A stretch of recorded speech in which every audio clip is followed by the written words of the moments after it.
नमस्कार, दिन भर की बड़ी खबरों को जानने के लिए हमारे चैनल में आपका स्वागत है। मैं हूं आपके साथ संजना सिंह।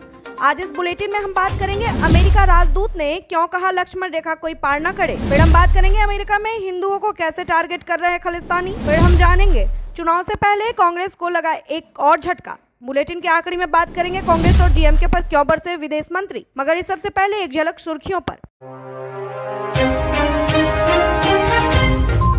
तेजस्वी यादव के गाने पर बिहार में सियासत तेज। जदयू ने भी उसी अंदाज में डाला पलटवार। कहा भाई बहन माई बाप को टिकट बांटोगे तो रूठ जाएगी जनता, बेरोजगार घूमोगे।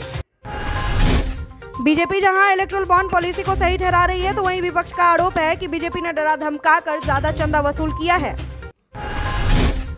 आरबीआई के 90 साल पूरे होने पर आज मुंबई में खास कार्यक्रम का आयोजन। केंद्रीय वित्त मंत्री निर्मला सीतारमण सहित आरबीआई गवर्नर शक्तिकांत दास रहेंगे शामिल।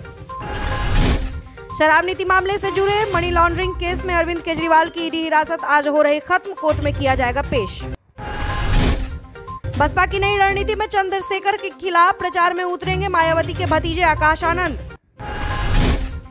पप्पू यादव ने कहा कि मैं कोई डगरा का बैगन नहीं, जो कोई भी मुझे कहीं भी भगा दे। मैं पूर्णिया छोड़कर कहीं नहीं जाऊंगा, जीना यहाँ मरना यहाँ। हर गांव में खुलेगी बियर बार। महाराष्ट्र की महिला नेता विनीता राउत ने किया बड़ा ऐलान। वादा ऐसा कि बेवरे हो गए खुश।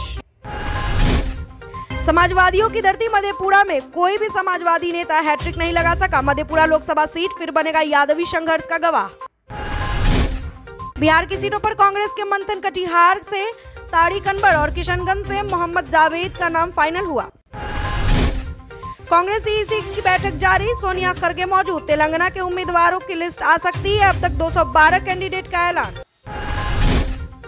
खालिस्तानी आतंकी गुरप्रवंत सिंह पन्नू की हत्या की कथित साजिश का मामला विवादों में है। भारत में अमेरिका के राजदूत एरिक गारसेटी ने कहा कि पन्नू की हत्या की साजिश मामले में भारत सरकार ने एक जांच के लिए एक आयोग का गठन किया था। मुझे बहुत खुशी है कि भारत सरकार ने जांच के लिए बनाए गए इस आयोग में ऐसे वरिष्ठ लोगों को रखा जिनके पास बेइंतहा अनुभव है, जो घरेलू स्तर पर जुटे हैं, ताकि हत्या की साजिश का प्रयासों से जुड़े सबूतों का पता लगाया जा सके, फिर चाहे इसके तार भारत सरकार से ही क्यों न जुड़े हों। पीएम मोदी ने भी दी थी प्रतिक्रिया। पीएम मोदी ने पिछले साल ब्रिटिश अखबार फाइनेंशियल टाइम्स के दिए इंटरव्यू में कहा था कि विदेश में छुपे कुछ चरमपंथी समूह अभिव्यक्ति की स्वतंत्रता की आड़ में डराने, धमकाने और हिंसा भड़काने में लगे हुए हैं।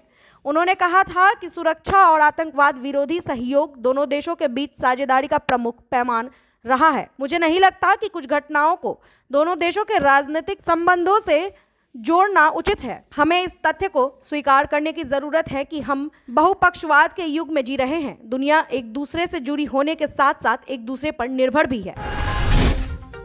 अमेरिकी सरजमी का इस्तेमाल भारत विरोधी गतिविधियों के लिए किया जा रहा है। इसे लेकर भारतीय अमेरिकियों ने चिंता जताई है। भारतीय अमेरिकियों ने जस्टिस डिपार्टमेंट, एफबीआई और पुलिस के साथ एक मीटिंग की, जिसमें उन्होंने बताया कि अमेरिका की धरती में से भारत विरोधी गतिविधियों को अंजाम दिया जा रहा है।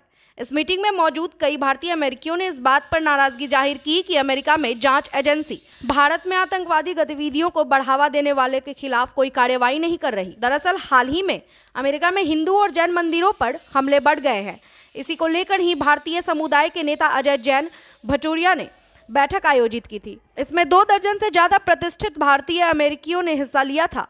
सिख नेता सुखी चहल ने बताया कि सिख फॉर जस्टिस के खालिस्तानी समर्थक मंदिर, स्कूलों और दुकानों को टारगेट कर रहे हैं। लोकसभा चुनाव से पहले कांग्रेस को झटके पर झटका लग रहा है। अब कांग्रेस को मध्य प्रदेश में कमलनाथ के गढ़ छिंदवाड़ा में नुकसान हुआ है। यहां सीएम डॉक्टर मोहन यादव के दौरे के पहले नगर निगम के महापौर विक्रम आहाके कांग्रेस छोड़कर भाजपा में शामिल हो गए हैं। विक्रम आहाके ने सीएम हाउस पहुंचकर आज भाजपा की सदस्यता ली। इससे पहले भी कांग्रेस के 7 पार्षदों ने भाजपा की सदस्यता ली थी। छिंदवाड़ा महापौर विक्रम आहाके भाजपा प्रदेश नेताओं के संपर्क में रहे। अभी मुख्यमंत्री निवास पर छिंदवाड़ा के कांग्रेस नेता भाजपा में शामिल होंगे।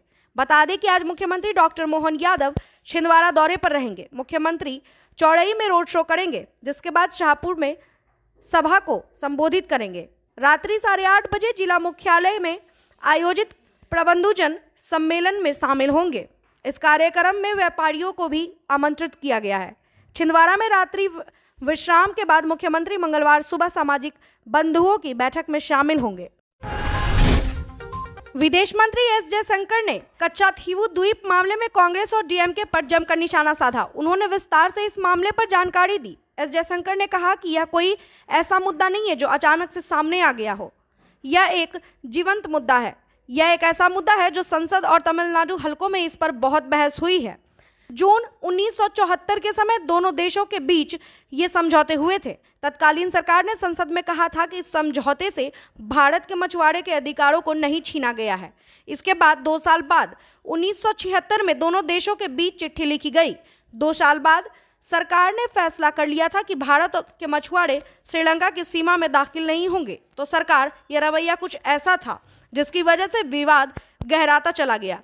एस जयशंकर ने आगे कहा कि यह एक ऐसा मुद्दा नहीं है जो अचानक से सामने आया हो।